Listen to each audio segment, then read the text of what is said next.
The international break is nearly over. Seriously. Thank God for that. Just one more to go in 2025. Today, we are looking at some of the conversations that have been happening around some of the best strikers in the Premier League. We've seen loads of chat about the likes of Nick Woltemade, Erling Haaland's form, the fall off of Alexander Isak at the start of the season. So I thought we'd go through every single club's number 9 and rank them. I think it's going to be important that we do this based just on this season. Really, we don't look too much. We'll have to dip a little bit into the past, but we don't look too much into what they did last season. We want to kind of identify the problems that have happened in the first 7 games or the successes that have happened in the first 7 games. So let's start with Evanilson, for instance. This is in no particular order. He's only got 1 goal in 7 games, hasn't he? But I actually think he started okay. Obviously, Bournemouth are absolutely flying, and it's not just necessarily his goal scoring that is vital to that forward line, it's how he brings other players into the game. The likes of Antoine Semenyo feed off of Evanilson's movement. His off-the-ball work is absolutely sensational, but he's also really creative. His shot-creating actions, in terms of strikers across Europe, are in the top 3% of any player this season. He's bringing others into the game really effectively. His off-the-ball work, like I mentioned a second ago, is scary. So yes, it's just 1 goal in 7. I think it was 10 goals last campaign. I'm sure we'll be looking to better that this season in an Iriola side that is functioning to perfection effectively at this stage, which I think he will. So I think he started okay. The goal-scoring numbers are going to come. How about Ollie Watkins? I think he has started the season slowly. I don't think he's in the bottom tier yet because there's still been some really positive moments. But he did go 700 minutes without scoring a goal. His numbers are way down. I'm looking at him in front of me here. His shots are down 30%. His XG is down from 0.5 per 90 to 0.2 per 90. So yes, he has started the season slowly. But Aston Villa as a group have started the season quite slowly. I think coming off the summer, which was a mishmash of problems, really, mainly caused by FFP, it has affected them at the start of this campaign. And it feels a little bit to me like the question marks about Watkins' future in the summer, you know, he's being linked to clubs like Manchester United for large proportions of it, have maybe just meant he started the campaign 1 or 2% off his normal speed, picked up the injury against Wales as well, so hopefully that is not a severe one, obviously collided with the post. But I think it is fair to say he started the season a little bit slower than he usually would. Thiago, I think, has made a top start to this campaign. 5 goals in his first 8 starts. I think it's 4 in the Premier League alone. A couple of them have been ridiculous finishes. I mean, the finish against Man United, the half volley, left foot, top corner. I don't know whether he catches it exactly as he wants to, but it's one of the best finishes I've seen this season. I saw Lies say it's one of the best finishes he'd ever seen, which I think is maybe a push. But I have to say, he has been bloody impressive given he had such an injury-hit season last campaign. He came in, he had 2 major injury problems. You wouldn't know it. You absolutely wouldn't know it. And I know that Brentford as a unit have started a little bit slowly and Keith Andrews is sort of bedding in, isn't he? Despite that, I think Thiago, having to fill the boots of Vissa and Mbeumo, looks a real handful, especially in and around the box. I think he's got the best conversion rate of any player in the league from big chances so far. He's converting at 100% of the big chances that are being made for him, which is a ridiculous rate. It's not going to continue, but you can't deny he hasn't made a top start. We've got both the Liverpool boys to talk about. We are going to talk about Isak later on, but let's start by talking about Ugo Ekitike. I'm putting him in wow. I think he has maybe blown me away more than any signing in the Premier League so far this season. Look, I knew he was going to be good. I'd watched enough tape of him in the Bundesliga last season. I'd watched a few Frankfurt games, and he was playing with so much confidence, so much freedom. He was gliding, flowing around the pitch. Then I watched a couple of games for the France under-21s. It was very, very similar. I saw him decimate England. I think that was earlier this year, might have been back end of last year. Either way, he was on another planet. At Liverpool, the impact he's made immediately has been ridiculous. He's got 5 goals, 2 assists already to his name. And it's the quality, the variety of finishing that's impressed me the most about him. Yes, he put up 23 goal involvements in the Bundesliga last season, but there was the accusation against him that he missed some big chances, that he wasn't the most clinical finisher. So far, he's been incredibly clinical. And he also adds that silk in build-up, the little touches and flicks around the corner. His back-to-goal work is excellent. He's so strong on the ball. He's an amazing dribbler in tight spaces. He's scored all different types of goals. He's 23 years old. He's blown me away. He's blown me away to the point. We're going to talk about Isak in a little bit. We're going to talk about it later. But he has been the signing of the summer, Ekitike. Let's go to Danny Welbeck, who I think has started the season okay. 2 goals in his first 4 Premier League games. He put up 10 last season, I think. Big goal as well against Chelsea. His all-round play, a little bit similar to Evanilson, means that his numbers are never going to be super ridiculous. 20 goals a season, especially at 34 years old. I don't expect to see that, but his all-round play brings so much out of the rest of the team. There's a reason he starts pretty much every game, or did last season anyway. It's because he's able to bring the younger players in and around him into better areas, into better roles. I think Haaland has done a great job with Danny Welbeck in terms of his style and his role in this Brighton side, what he expects from the little pop-offs around the corners, the little areas to collect the ball and allow players like Mateta or Minter to flow in and off him.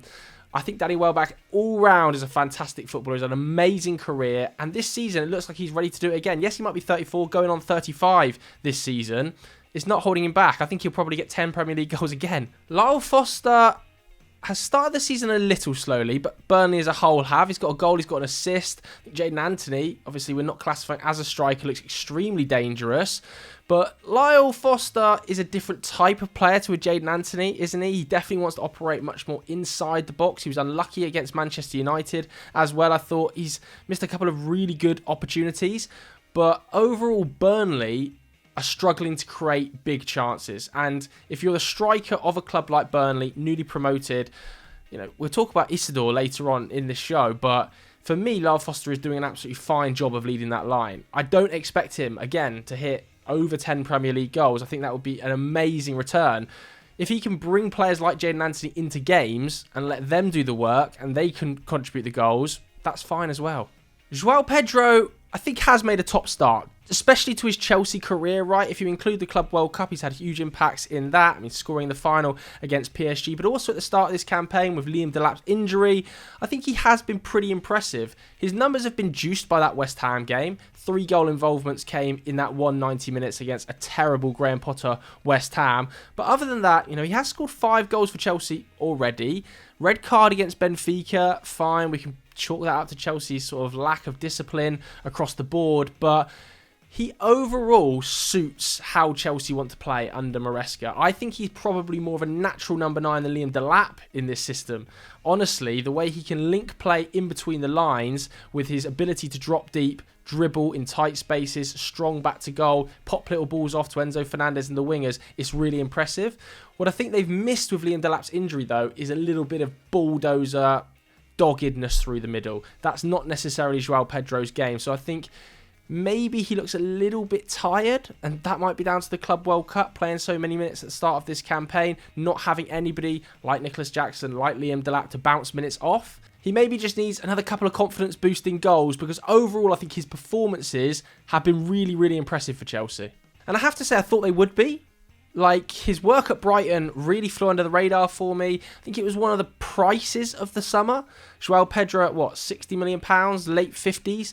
I think is a really, really good deal, and a deal that we'll probably look back on in 18 months and go, do you know what? Some of the other fees that players were going for that summer, Joao Pedro contributing probably around 20 goals a season, is my estimation, is really good money. That brings us to Victor Gyokeres. Splits opinion, Victor, doesn't he? Big time. So, before I give my ranking, where would you put Victor Gyokeres in this tier list? Because I sat on Zach Jalab's channel last week and I said, I don't think he's been nearly as much of a miss as some people make out. Obviously, recently, he's struggling to come alive with the goals. No goals in his last 8 games for club and country, none in his last 6 for Arsenal. Just the 3 goals this season, and 2 of them came against Leeds. So he has started the season a little bit slowly. And I think the issue you have when you're Victor Gyokeres is people are stacking up your numbers right now against the numbers you put up last season when he was totally dominant in the Portuguese league, slapping some of the smaller sides around. 54 goals in 47 games at a rate of a goal every 78 minutes. It's currently at over 350 minutes per goal in an Arsenal shirt. So it has slowed down considerably. Shots are down by 50%. His non-penalty expected goals are down by 50%. Not the ideal start, I don't think, but equally I've seen moments in the last 2 or 3 games where I think he is starting to find a better connection with his Arsenal teammates. I think they are starting to understand his runs a little bit better. His back to goal work, I also think, has taken a step forward in the last couple of weeks. And let's not forget, he didn't really have a pre-season either because he was waiting for that transfer to Arsenal. So I think there are mitigating factors around Victor Gyokeres in terms of fitting into the new system, adapting without a pre-season, and how Arsenal play. But I do think with the return of Kai Havertz post-international break, it seems like he's going to be back fit. He's going to have a battle on his hands for that starting spot because Kai Havertz knows the system.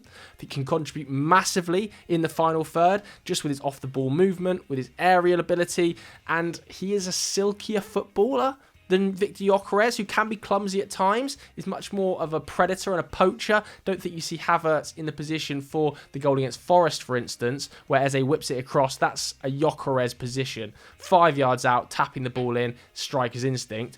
Havertz linking the play up, arriving late in the box, though, offers a very different type of threat. So maybe Victor Gyokeres will take a little bit of time out of the spotlight. The beauty is, he wasn't a £120 million player. Do you know what I mean? It's 55, 60 million pounds. Yes, it's a lot of money still, but comparatively to other moves we saw this summer, I don't think it's an outrageous fee. I really don't. And I think he's been pretty much fine. I think he started okay, man. I would have him in that middle tier. I'm interested to see how many of the big games he can impact, but this run of fixtures Arsenal have got coming up, which isn't as taxing as we've seen pre-international break, I expect Gyokeres to bag 4 or 5 goals. I think if we are in the November international break and we're in a similar situation where he still hasn't scored, that's when I would start to get a bit worried. Jean-Philippe Mateta, he has scored just 2 goals this season, but I still think it's almost been a top start because of his all-round play and how vital he is for a Crystal Palace side that went 19 games unbeaten. You know, at the start of this campaign have looked imperious, especially away from home, despite the fact they recently lost following that Europa League result. I think he is so vital to that number 9 shirt that he has made a better start than these 3 guys. I think him having such an important role in the 3-4-3 to bring the 2 10s and the wing-backs into the game means that even without his goals, if you stripped him out of the side, I think Palace would just go like that, despite the fact that Ekitike actually looks quite dangerous off the bench. He scored in his full France international debut as well, so that's another bonus in the sort of bank for him. Overall, his 2025 has been ridiculous. He's scored 21 goals, his full France debut. He's won 2 trophies with Palace. He's won the Community Shield at the start of this campaign as well. I think that counts towards bumping up a level, potentially. He scored a goal in that game too, didn't he? I think it has been a top start for Jean-Philippe Mateta. How about the Everton boys? I think Everton, in terms of that number 9 role, are struggling a little bit for an identity. I don't think either of them are necessarily at the races quite yet so far this season. That's not to say they won't be by the end of it, but I think David Moyes has tried both of them, and he's not quite settled on which number 9 suits this new fluid sort of forward line the best. Obviously, Grealish and Kieran Dewsbury-Hall and Iliam Dye, super technical, create loads of chances. But Beto and Barry feel like 2 very different style of number 9s, being asked to play in quite a similar way. Obviously, Beto has got off the mark. He's at 1 in 7. But again, his all-round play hasn't quite been at the level I think David Moyes is expecting. In pre-season, he was publicly calling out Beto, wasn't he, for his work. And I don't think Everton fans are particularly happy with how he impacts the game from the start, especially with some of his movements, some of his link-up play in the final third. Tieno Barry has shown glimpses of positivity, but again, hasn't had the impact when he started games that I think a lot of people, myself included, were hoping he would. Coming off the back of that season at Villarreal, where he scored 11 goals, I was super excited. I thought he could have a huge impact for Everton. But when I think back now to when I was watching him at Villarreal and when he was at his best, it was actually when he was operating a front 2 at times. You know, Ayoze Perez was contributing quite a lot. Do I ever see him now operating a front 2? No. He is playing a little bit of an isolated figure, a little bit more of what Beto is expected to do. And when you ask Barry to play the Beto role, I don't think it's a like for like. The fact he hasn't scored yet, and I think he's struggled a little bit to get up to the pace, is almost to be expected because he's young. First season in the Premier League, fine. They just need to figure out what they want from their number 9. I think David Moyes wants the Beto type, but Beto hasn't quite started the season to the level he should be able to produce for a £30 million forward. And Barry isn't quite that Beto style of number 9, so the identity is a bit of an issue. As for Rodrigo Muniz, I think he started the season okay as well. I know it's only the one goal, but his all-round play, super impressive. He's still operating at 0.5 non-penalty expected goals per 90 this season. He was operating at that the entirety of last season. He signed his new contract till 2030. He's been a bit unlucky in terms of his disallowed goals. You think of the disallowed goal against Brentford, the strike is absolutely eye-watering. I actually think Rodrigo Muniz is one of the most underrated forwards in the Premier League. He is physically strong, capable of handling most Premier League centre-backs. He's got an absolute cannon of a boot. He gets great shot numbers off, over 3 per 90. Picks up really interesting positions in between the lines. And I think Fulham do have a little bit of a gem on their hands, given he's still only, 23? Might be 24 now? So for me, Rodrigo Muniz actually flies under the radar quite consistently as one of the better Premier League strikers. He started the season fine, okay. I think by the end of it, we'll be talking about a player who might be somewhere between 10 and 15 Premier League goals and is locked down as the Fulham number 9. As for Dominic Calvert-Lewin, I actually think he started the season slowly, but not in this bottom tier in terms of not of the races. Yes, he's missed a few big chances. He scored a goal.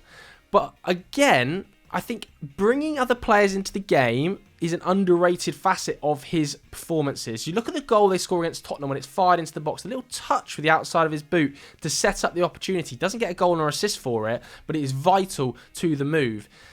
I think he looks still quite low on confidence, which is probably off the back of those injuries and a lack of performances at Everton.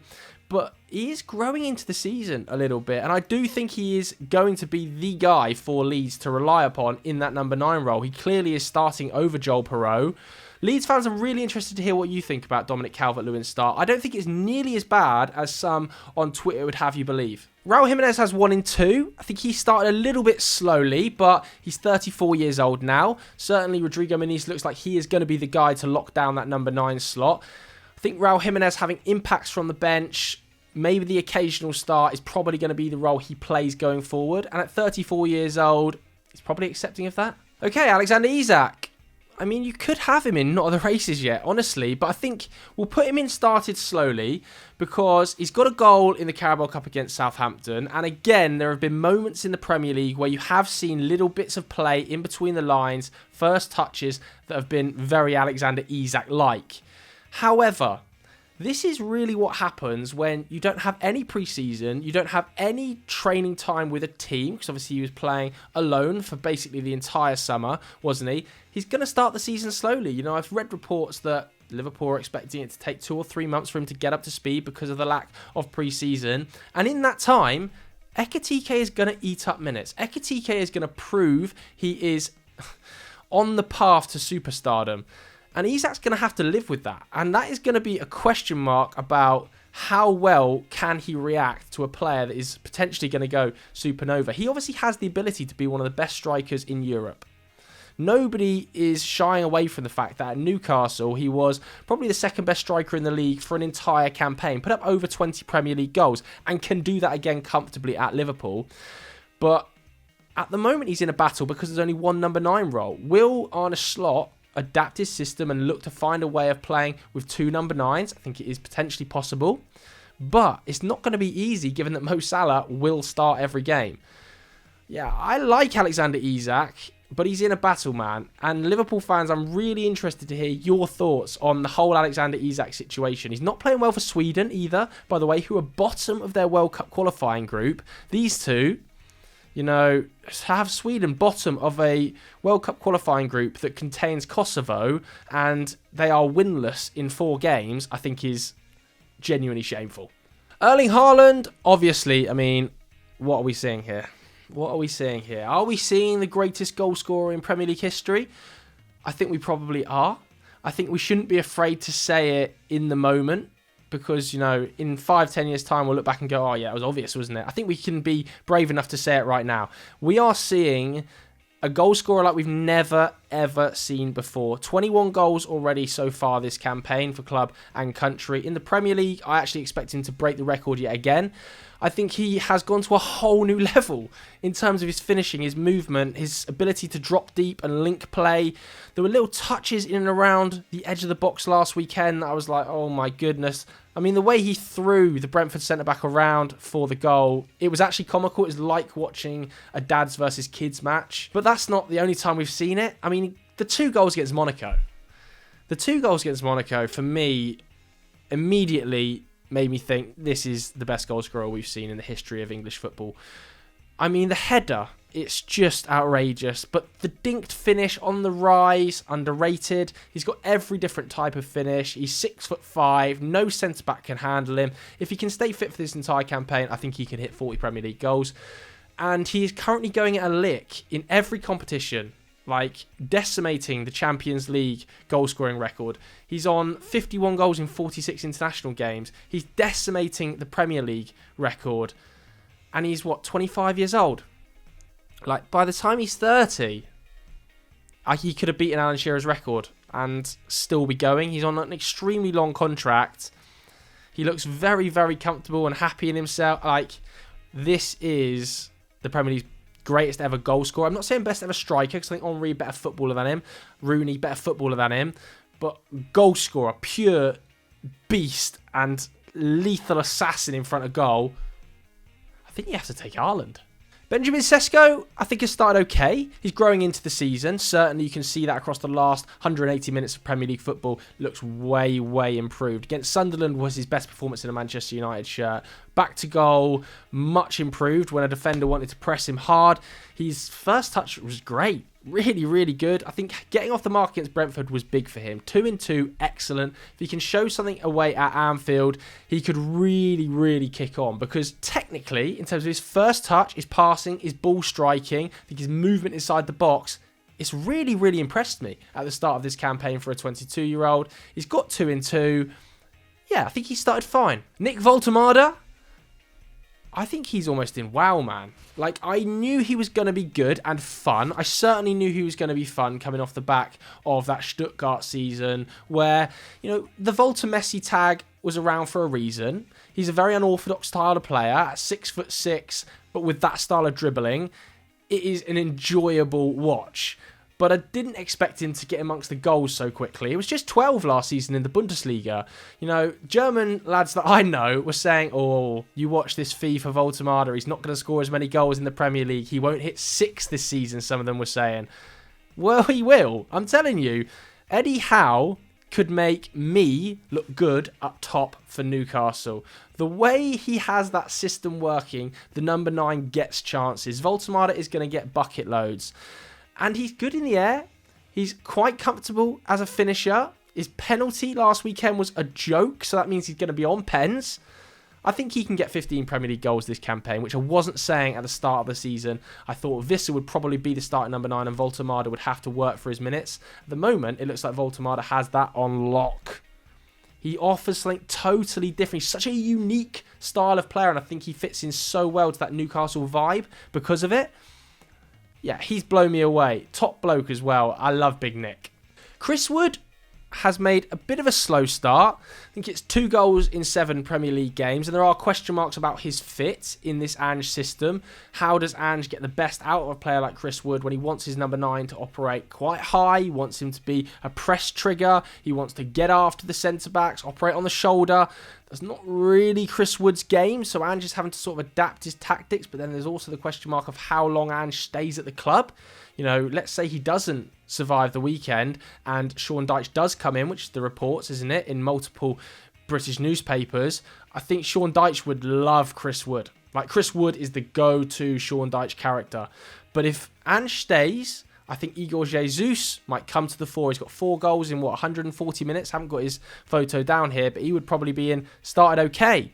Lots of expectation around Chris Wood because he scored 20 goals last season. I think he can handle it, but this managerial change and managerial flux, it's not helping him at the moment. Wilson Isidor, I mean, you kind of have to say he's in top start, really. For a newly promoted side, he scored 3 goals already. He's the first player in the history of the Premier League to score 3 goals in his first 3 Premier League home games for a newly promoted team.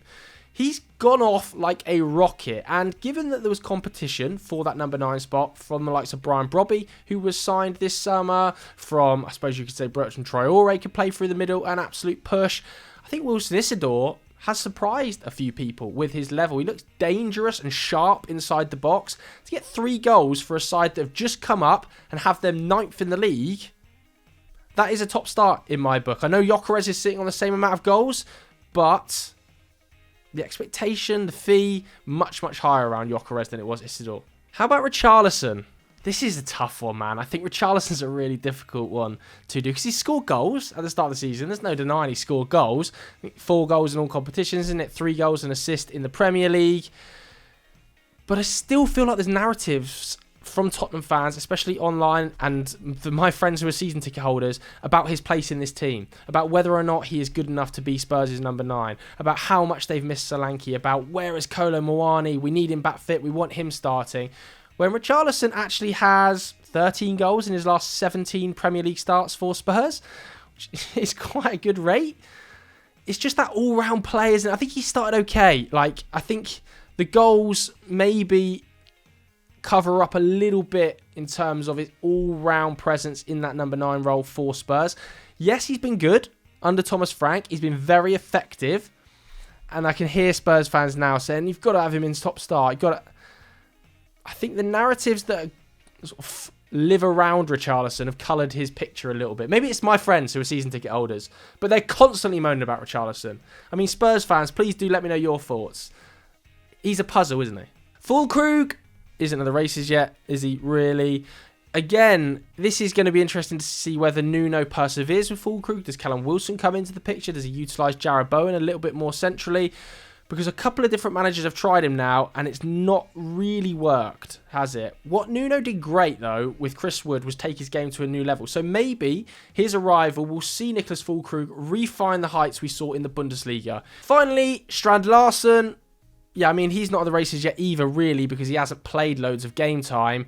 He scored 2 goals in the Carabao Cup, but he had the injury problems around his transfer, the injury problems recently. He's not back to full fitness. When he is back to full fitness, he can live right up in these categories. Last season proved he scored 14 goals last season. He was the subject of £60 million bids from Newcastle.